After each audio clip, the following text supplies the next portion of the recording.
Welcome to study blog education YouTube channel पर आप सभी का फिर से एक बार स्वागत है। आज की जो वीडियो है उसका नाम है शासक और इमारतें। क्लास 15 है ये हिस्ट्री का और सीटेट के लिए हम तैयारी कर रहे हैं, आपको पता ही होगा। और प्लेलिस्ट में आप वीडियो देख ही रहे होंगे। ये वाली 14 वीडियोस अवेलेबल हैं, 14 चैप्टर 14 क्लासेस जो भी आप कहेंगे वो अवेलेबल हैं। प्लेलिस्ट को चेक करिए, वहाँ पर मिल जाएंगे आपको। और हिस्ट्री के अलावा सिविक्स या जियोग्राफी इनकी वीडियोज़ भी अवेलेबल हैं। प्लेलिस्ट आपको चेक करना है और आपको सारी चीज़ें वहाँ पर देखने को मिल जाएंगी। और तैयारी आप कर रहे होंगे, उम्मीद मैं ऐसा कर सकता हूँ आपसे। तो चलिए शुरू करते हैं हम इसको। लेकिन उससे पहले भाई लाइक शेयर कर दीजिएगा अगर आपने लाइक शेयर नहीं किया है तो। और सब्सक्राइब तो भाई बिल्कुल मैंडेटरी है, करना ही पड़ेगा। अगर आपने अभी तक सब्सक्राइब किया ही नहीं, ठीक है, तो करिए ज़रूर और बेल आइकन को ऑन कर लीजिएगा ताकि वीडियोस की नोटिफिकेशन आपको टाइम पर मिलती रहे। ठीक है सर, तो चलिए देखते हैं। ये प्रॉपर एनसीईआरटी बेस्ड है, तो इफ़ बट मत करिएगा ज़्यादा। और ये मत समझिएगा कि भाई इसमें पिक्चर कहाँ है वो कहाँ है, एकदम नोट्स की तरह बनाए गए हैं ताकि आपको एकदम मतलब एग्ज़ाम से अगर आप इसको 2 दिन पहले भी देखेंगे ना तो भी आपको समझ में आ जाएगा, इस तरह की चीज़ बनाई गई है। तो पहला पॉइंट देखिए, शासक और इमारती चैप्टर का नाम है रूलर्स एंड बिल्डिंग। बाइलिंगुअल है, आपको दिख ही रहा होगा, इंग्लिश और हिंदी दोनों एक ही साथ लिखी हुई है इसमें। कुतुब मीनार किसने बनवाया था भाई? कुतुबुद्दीन ऐबक ने सन 1193 में बनवाया। इसके छज्जे के नीचे अभिलेखों की 2 पट्टियां हैं। यह अभिलेख जो है अरबी में लिखी हुई हैं। अगर आप दिल्ली में रहते हैं और आपने महरौली की तरफ अगर आप गए हैं तो आपको वहाँ पर कुतुब मीनार मिल जाएगा देखने में।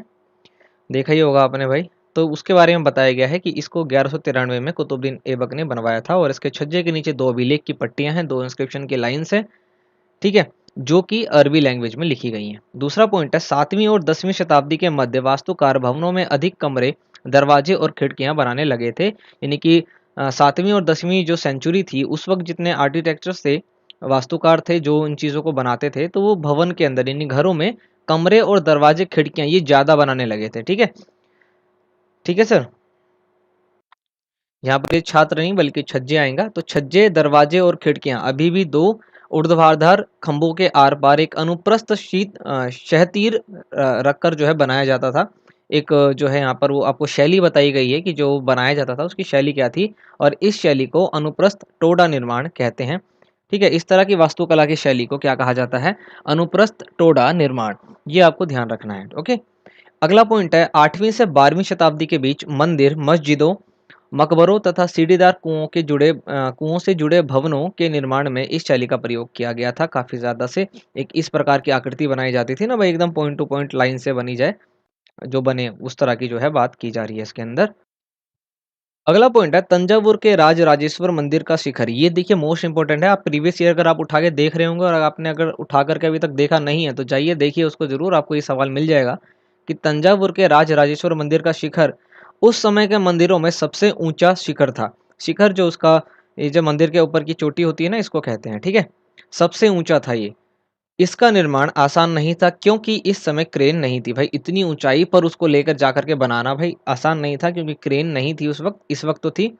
शिखर के शीर्ष पर 90 टन का पत्थर ले जाना बहुत ही मुश्किल काम था। इसके लिए वास्तुकारों ने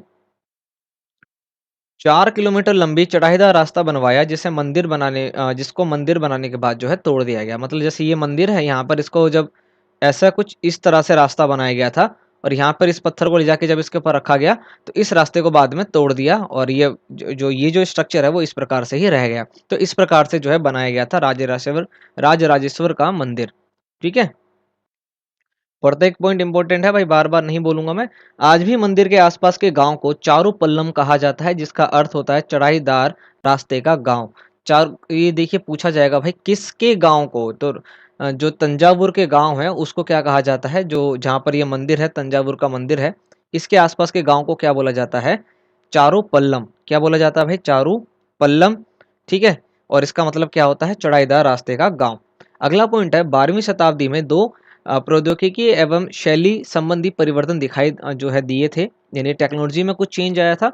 तो वो देखिए क्या था। पहली ये थी कि दरवाजे और खिड़कियों के ऊपर की अधिरचना का भार कभी कभी मेहराब पर डाल दिया जाता था। वास्तुकला का यह चापागार रूप था। दूसरा जो चेंज था वो ये था कि निर्माण कार्य में चूना पत्थर सीमेंट का प्रयोग बढ़ गया था। यानी कि चूना पत्थर और सीमेंट का प्रयोग जो है काफी ज्यादा बढ़ गया था। ये जो है 2 टेक्नोलॉजी में चेंज आए थे वहां पर। ओके, इसके बाद है मंदिरों, मस्जिद और हौजों का निर्माण, construction of temples, mosque and हौज, इसकी बात हो रही है।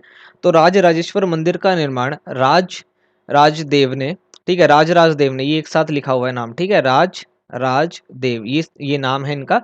तो इन्होंने अपने देवतारा जॉनसन के पास में करवाया था। फारसी दरबारी इतिहास में सुल्तान का वर्णन अल्लाह की परछाई के रूप में हुआ है। ये मोस्ट इंपॉर्टेंट चीज़ है कि फारसी दरबार के अंदर जो उसके इतिहासकार थे, फारसी दरबार के इतिहासकार के अंदर जो है सुल्तान को, जो उनके राजा थे, जो सुल्तान थे, उनका वर्णन, उनको डिस्क्राइब किस प्रकार किया गया है, उनको बोला गया है अल्लाह की परछाई। क्या बोला गया है? अल्लाह की परछाई, शेडो ऑफ अल्लाह। ये मोस्ट इंपॉर्टेंट चीज़ है, इसका आपको ध्यान रखना है। दिल्ली में एक अभिलेख, मस्जिद की बात हो रही है इसके अंदर, ठीक है। दिल्ली में एक अभिलेख से पता चलता है कि अल्लाह ने अलाउद्दीन को शासक इसलिए चुना था क्योंकि उसमें अतीत के महान विधिकर्ताओं जैसे मूसा और सुलेमान की विशेषता मौजूद थी, ये मानना था। इसके बाद पॉइंट है, सुल्तान इल्तुमिश ने दहली ए कहना के एकदम निकट एक विशाल तालाब का निर्माण कर व्यापक सम्मान प्राप्त कर लिया था। इस विशाल जलाशय को हौज ए सुल्तानी अथवा राजा का तालाब कहा जाता था। तो इस वाले पॉइंट में आपको आराम से दिख रहे होंगे कि भाई 2-3 नंबर के क्वेश्चन तो इजीली बन रहे हैं, ठीक है। इसके बाद है मंदिरों का नष्ट होना। 9वीं शताब्दी के आरंभ में जब पांडियान राजा श्रीगर वल्लभ ने श्रीलंका पर आक्रमण कर राजा सेन प्रथम 831, इनका टाइम पीरियड है ये, 831 से लेकर के 885, इनको जब हरा दिया, तो उसके विषय में बौद्ध भिक्षु व इतिहासकार धम्मकिति ने लिखा कि सारी बहुमूल्य चीजें वे ले गया। कौन लेके चला गया भाई? जो श्रीगर वल्लभ ने जब श्रीलंका पर आक्रमण करके वहां का राजा था, जिसका नाम था राजा सेन प्रथम, उसको जब हरा दिया, तो वहां से जाकर के उसने सारी बहुमूल्य चीजों को वो उठा करके लेके चला गया, जैसे कि रत्न हो गया, महल हो गए, महल में रखी हुई जो सोने की बनी हुई बुद्ध की मूर्तियां वगैरह थी, और इस प्रकार की मतलब बहुमूल्य चीजें जो थी, जैसे कि विभिन्न मठों में रखी सोने की प्रतिमाएं, उन सभी को उठा करके वो लेकर के चला गया। ऐसा जो है बौद्ध भिक्षुओं ने और बौद्ध इतिहासकारों ने अपनी धम्मकिति में लिखा है, ये आपको पता होना चाहिए, ठीक है। और बौद्ध धर्म, जैन धर्म से रिलेटेड भी वीडियो बना रखी है, बहुत ही अच्छा रिस्पॉन्स दिया आपने उसके ऊपर, तो आप उसको जाकर के देखिएगा ज़रूर। गजनी का सुल्तान महमूद ने भारत में मंदिरों को लूटा। भारत को में लूटने का काम भाई इसी ने शुरू किया था। गजनी का सुल्तान था जिसका नाम था महमूद। उस समय सुल्तान महमूद कोई महत्वपूर्ण शासक नहीं था, लेकिन मंदिरों को नष्ट करके, खास तौर से सोमनाथ का मंदिर, यानी ये बेसिकली इंडिया में आता इसीलिए था कि वो आकर के इंडिया के जो बहुत ही बेहतरीन मंदिर थे ना, जो काफ़ी फले फूले थे, उसको आकर के वो तहस नहस करके वहाँ से वो लूटपाट करके चला जाता था। तो इसी के अंदर उसने सोमनाथ का मंदिर जो है इसको लूटा था। तो इसको लूटने के बाद उसने एक महान इस्लामी योद्धा के रूप में श्रेय को प्राप्त कर लिया। मतलब मंदिर को लूटने से कोई व्यक्ति महान शासक बन जाता है, महान इस्लामी योद्धा बन जाता है, मतलब क्या बोलें आप। चलिए, तो बाकी आपको ये याद रखना है, क्योंकि भाई एग्जाम में आपसे ये पूछा जाएगा, लॉजिक तो पूछा जाएगा नहीं आपसे, ठीक है। इसके बाद का पॉइंट है बाग, मकबरे तथा किले, गार्डन्स, टॉम एंड फोर्ट्स की बात हो रही है इसमें।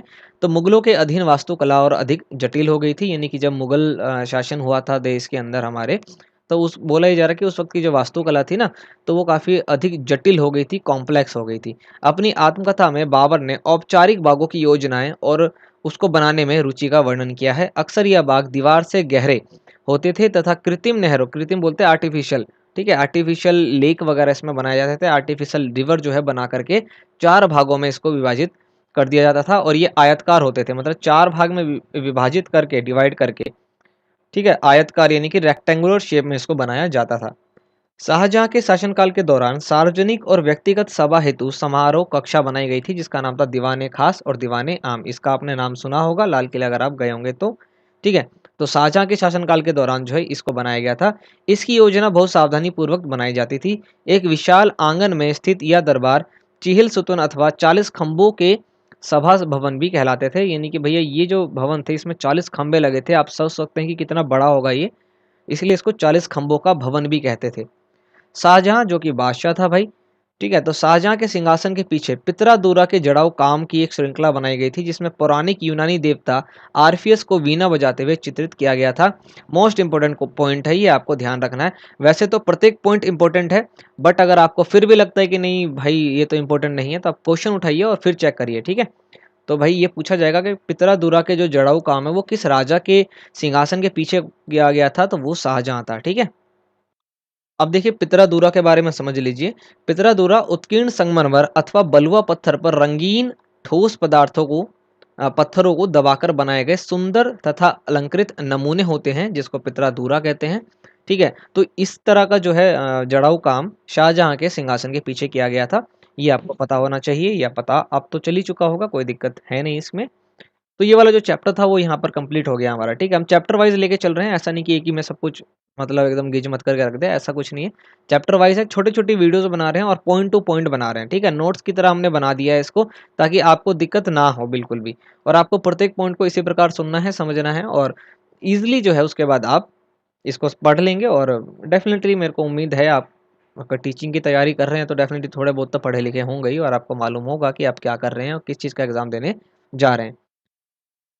लाइक शेयर कर दीजिएगा भाई। अगर आपने अभी तक सब्सक्राइब नहीं किया है, या आप लेट जुड़े या सब्सक्राइब कर नहीं पाए, तो प्लेलिस्ट को चेक करिए, वहाँ पर आपको बहुत सारी वीडियोस मिल जाएंगी। उसके बाद तो आप सब्सक्राइब कर सकते हैं, क्योंकि अगर आप चैनल पर आए हैं और आपको कुछ लगता है कि भाई चैनल किसी काम का है, आपको कुछ कंटेंट इसमें अच्छा लगा है, या आप कुछ ढूंढ रहे हैं, तो एक बार प्लेलिस्ट को जरूर चेक करिएगा। सब्सक्राइब तो उसके बाद कर ही देंगे आप वैसे भी। ठीक है, तो सब्सक्राइब जरूर करिएगा। हम आपसे मिलेंगे नेक्स्ट वीडियो में, तब तक के लिए जय हिंद।